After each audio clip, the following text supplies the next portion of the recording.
you are about to see began with an idea last July.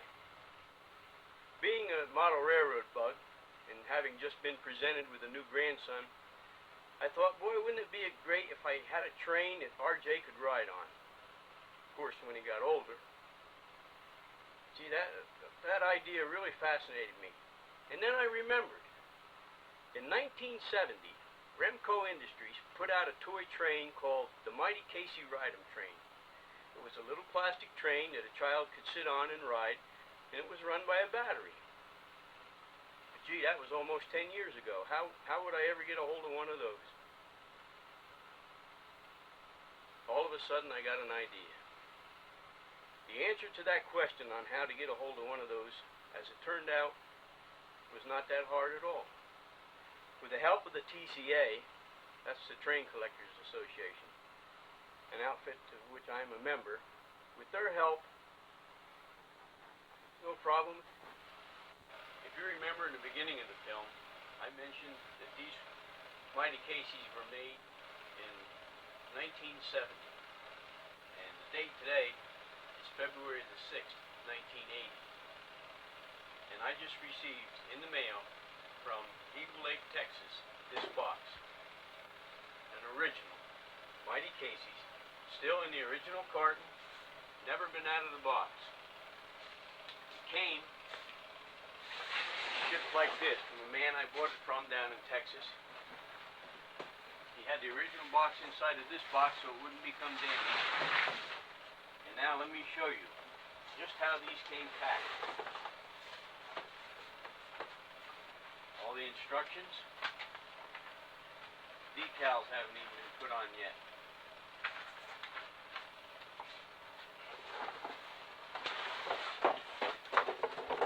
All the track, brand new.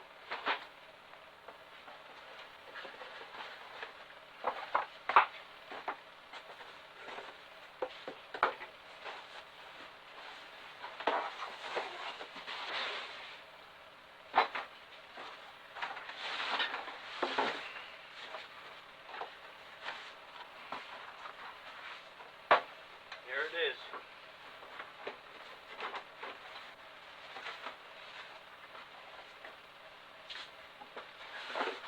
So you see, as I said earlier in the film, thanks to the Train Collectors Association and the ad that I put into them, 10 years later I was able to get a brand new Mighty Casey in the original box, never opened. The first thing he made was a switch.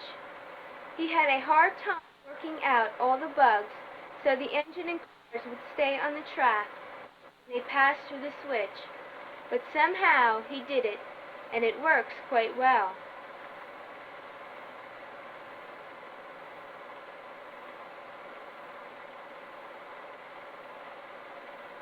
The next thing he built was a crossing signal. He was able to build the signal all right, but it took Roddy Mack, Bob Lundy, Tony Barrett, and an engineer from work to work out the electrical circuit for him. To some people, all this seemed like a lot of work and trouble Dad was going through. But to him, trains are a labor of love. Dad can't understand why everybody doesn't have a hobby.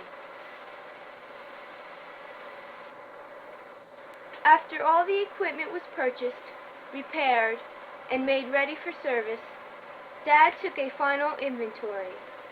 That inventory is as follows: 6 engines, 1 of these brand new, 2 used boxcars and 2 brand new ones, 2 used passenger cars and 2 brand new ones, and 2 gondola cars, 30 pieces of straight track, 61 pieces of curved track, 2 crossovers, and 3 battery chargers, all of which you are looking at here.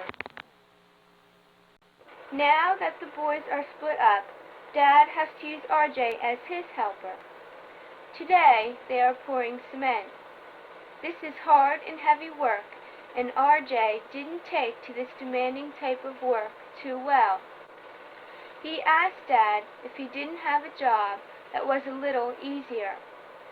Dad said he would do all the heavy work, and all RJ had to do was smooth out the cement in the forms. RJ told Dad he didn't like anything about mason work. It just didn't suit his taste.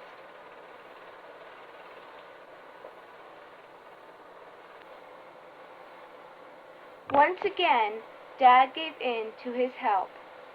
He told RJ to pick up all the tools and put them over by the wash bucket. In the meantime, Dad went ahead and finished off all the newly poured cement.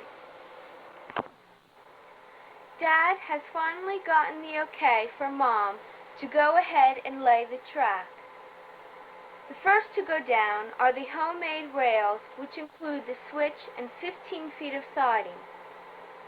These are held in line with fish plates and held together by screws, as you can see. Next, he lays out the crossover.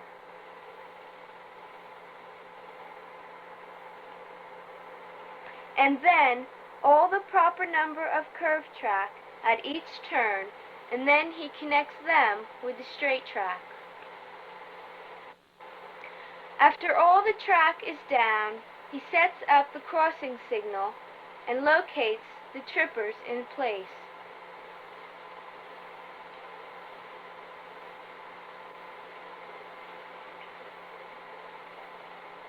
Next, he runs a thorough check on the operation. We don't want any accidents. Now it's time to put out the combination passenger and freight station. Can't run a railroad without this. Almost looks real, doesn't it? Now comes the motive power. The freight train will be powered by two EMD F7A units back to back, having 1,200 horsepower each. They will be pulling 2 boxcars and 2 gondola cars, plus the caboose that Dad made. He hasn't been able to find a Casey caboose. It seems they only made a few. He hopes to locate one someday, but in the meantime, it has served the purpose.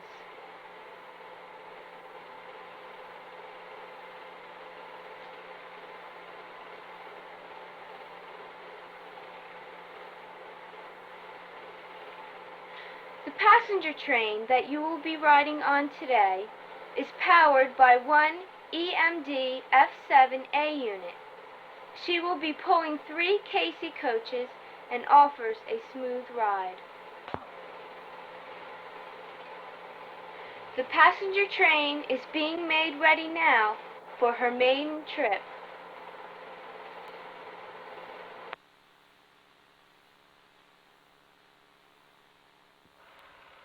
In just a few minutes, Dad will be taking RJ on his maiden run.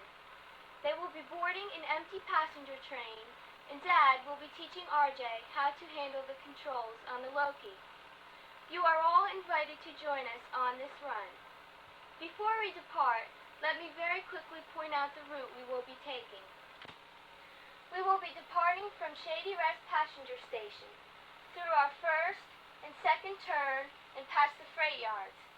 We will then pass Tin Can Alley and go through our third turn through Tomato Town. We will then pass Plant City and into our fourth turn. Next up is our horseshoe curve through Shantytown and down the long straightaway back home to Shady Rest. All aboard for the RJ Line's main run. We hope you'll enjoy your trip. Okay, let's go. Come on. Come on. We're gonna go now. We're gonna go now, yeah. You wanna go first? Here we go now. Okay, now you've gotta listen to Grampy, alright? You're gonna listen to Grampy and do everything I tell you? You're gonna do everything I tell you, right? Okay, take hold of the handles. You ready, huh? Okay, are you all set now? We got a lot of people on board. Okay? Okay. All set?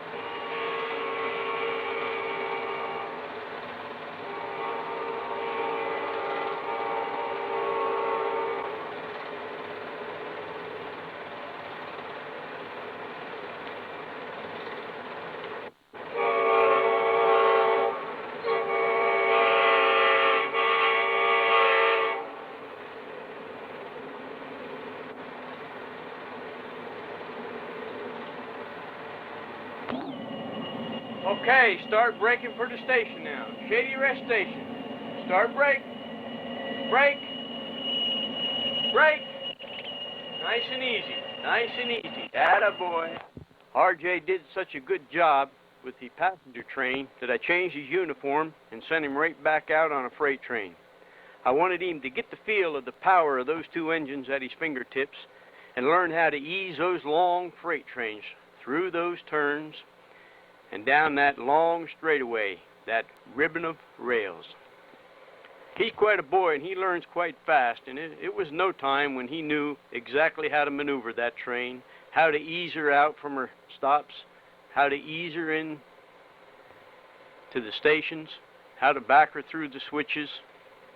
As you can see, he's quite an engineer. As he came down this straightaway here, he hollered over to me and said, "Hey, Gramp, we're running low on fuel." So I told him to ease her into the yards and we'd top off both engines.